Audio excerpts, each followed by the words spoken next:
Mesdames, Messieurs, bonjour, bon appétit et merci de nous suivre dans cette édition de la mi-journée. La 5e opération de lutte contre la rétrocession et branchement dangereux d'électricité continue.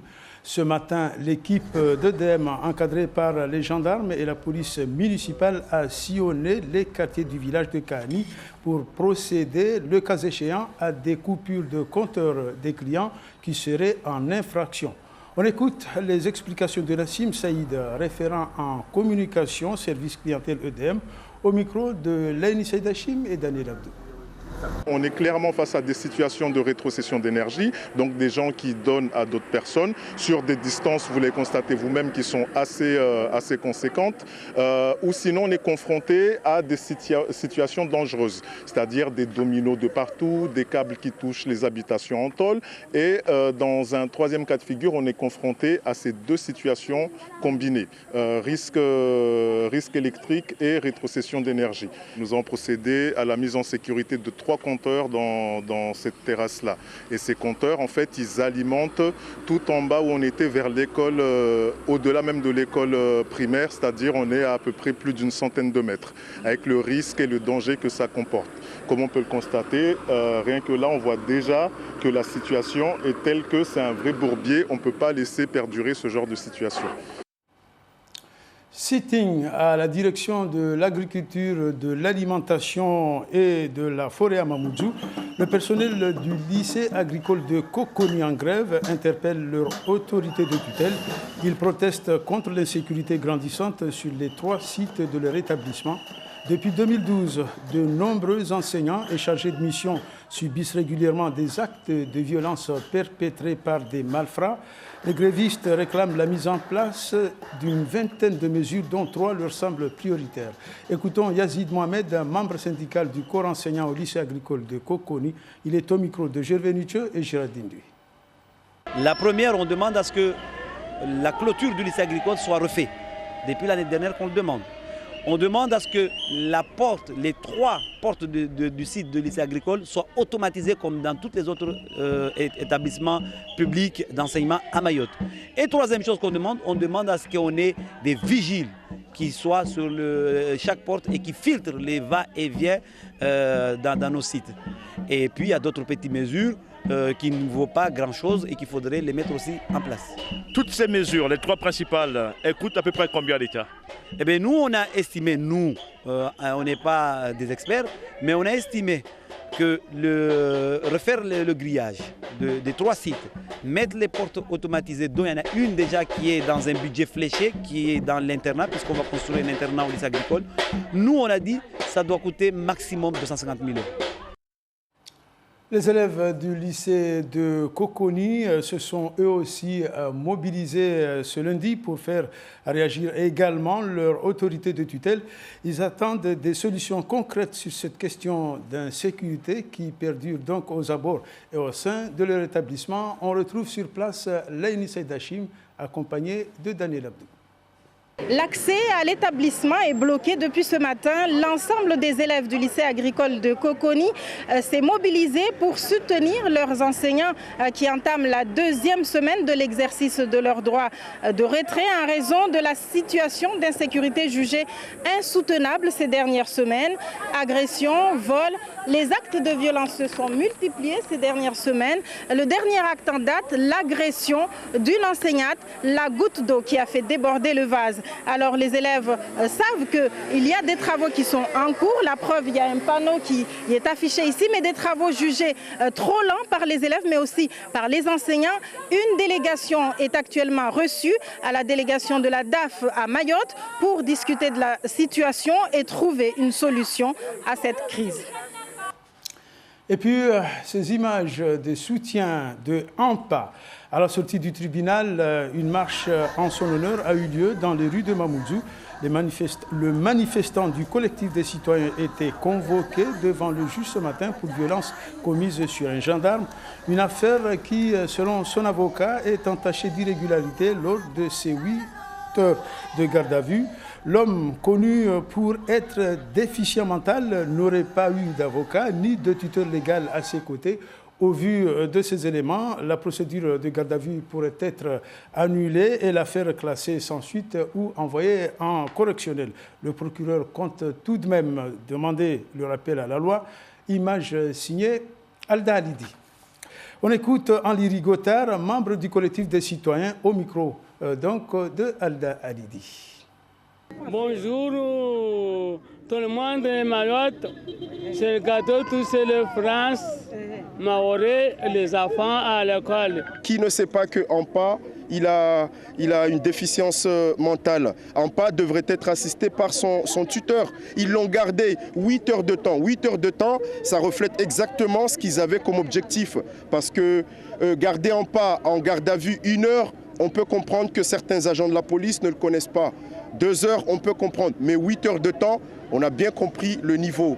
Donc, bravo à eux et puis continuons comme ça. Et nous, on ne cessera pas de se battre. Et il faut savoir aussi que lorsque Ampa, il est dans tous les mouvements, c'est qu'il n'y a aucune infrastructure ici pour prendre en charge les gens comme Ampa.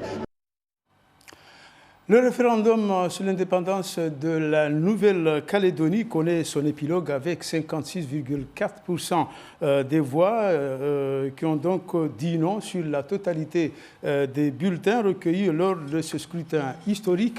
Je vous propose les résultats définitifs par province avec toutefois la victoire du oui au nord et aux îles. Retour sur ces résultats avec Olivier Jonman.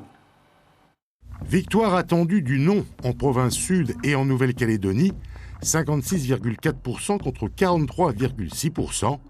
Et victoire logique du oui dans les provinces indépendantistes. Mobilisation massive au nord, 86% de participation et des scores sans appel pour l'indépendance, 94% à Yengen, à Puebo et au Belep. Abstention surprenante aux îles Loyauté. La participation, 59%, est très inférieure à la moyenne générale, 80%. C'est surtout vrai à Ouvéa, 41% d'abstention, et à Marais, 46% d'abstention, qui passent toutes deux pour des bastions du Parti travailliste. Sur les 3 provinces, 33 896 inscrits n'ont pas voté. C'est presque 2 fois plus que l'écart qui sépare le oui du non. 17 788 voix. Anecdotique mais pas négligeable, 1017 électeurs n'ont pas voulu trancher la question. Ni oui ni non, ils ont voté blanc. À propos de ce référendum en Nouvelle-Calédonie, notre antenne vous propose une édition spéciale tout à l'heure à 14h30. Vous y êtes bien sûr conviés à 14h30. Parlons maintenant d'une institution à Sada, le fameux Manzaraka, célébré, vous le savez, lors des grands mariages. L'association Walesi Sada a voulu montrer à travers son premier festival de Manzara qu'on peut organiser un tel moment de partage et d'échange. Un Manzaraka festif et surtout sain pour la santé, un projet en collaboration avec la commune en partenariat avec l'Agence régionale de santé sur place. Le reportage de Géniala Toumani et Yasmine Jafar.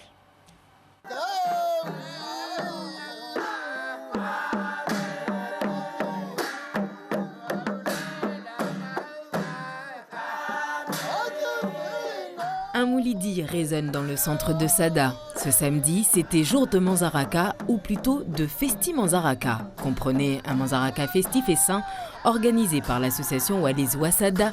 Sada, une ville où est née cette festivité devenue une institution pendant les grands mariages. Sous le chapiteau ce jour-là, les plats se veulent équilibrés, pas trop gras ni trop salés, et surtout, pas de canettes en vue. Je suis en train de vérifier si tout le monde a eu la même chose. Et oui, parce que dans un Manzaraka, il est important que tous les convives soient logés à la même enseigne. Moi, sur le concept de Manzaraka, comme celui-là, pas de canettes, je suis tout à fait d'accord du concept, mais qu'on privilégie plus les fruits. Or, dommage, je vois qu'on a laissé qu'un seul ananas. Or, les fruits, il y en a des pommes, des poires. Aujourd'hui, dans les magasins, on en trouve. Festi Manzaraka est un Manzaraka expérimental auquel nous sensibilisons la population sur les bonnes habitudes alimentaires. L'idée est de faire participer la population et voir, on peut très bien s'amuser à boire la boisson qui est gratuite, l'eau, et il y a aussi des jus locaux qui remplacent les boissons sucrées. Donc c'est un travail à faire parce que changer les habitudes au quotidien est un long travail à faire, mais on espère vraiment atteindre notre objectif. Et pour cause, les manzaraka qui se font aujourd'hui n'ont plus rien à voir avec ceux de l'époque. Lorsqu'on nous mariait à l'époque, c'était simple, juste du riz et de la viande. Mais aujourd'hui, vous, la jeune génération, c'est avec vous qu'est venue la mode des boissons en canette. Vous vous amusez même à les ériger en montagne alors que tout le monde sait qu'il y a des problèmes de sucre, de diabète. Arrêtez avec ces boissons sucrées, mais vous ne voulez pas parce que vous souhaitez montrer que vous avez de l'argent. Vous voyez comment je suis en forme, moi? Je ne bois pas de boisson. Je ne mange pas de sucre. Et je suis très bien. Toutes les jeunes filles m'envient, me jalousent. Cette quantité innombrable de soda, des dépenses inutiles. Et j'aimerais aussi qu'on arrête avec le business du jasmin. Ça aussi, c'est une catastrophe. On dépense des milliers d'euros pour du jasmin. On nous le met et dès qu'on sort de là, on les jette à la poubelle. Une catastrophe. Trop de dépenses en général pendant les grands mariages. L'une des choses pointées du doigt également à travers ce festi manzaraka. Un manzaraka pour deux faux, mais avec tout de même une mariée.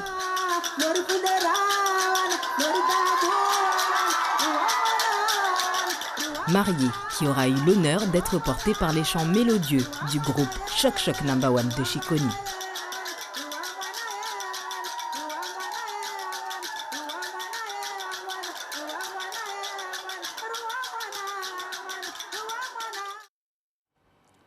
Tout de suite, place publique dans votre rubrique le 12-14. Nous sommes lundi, place au sport.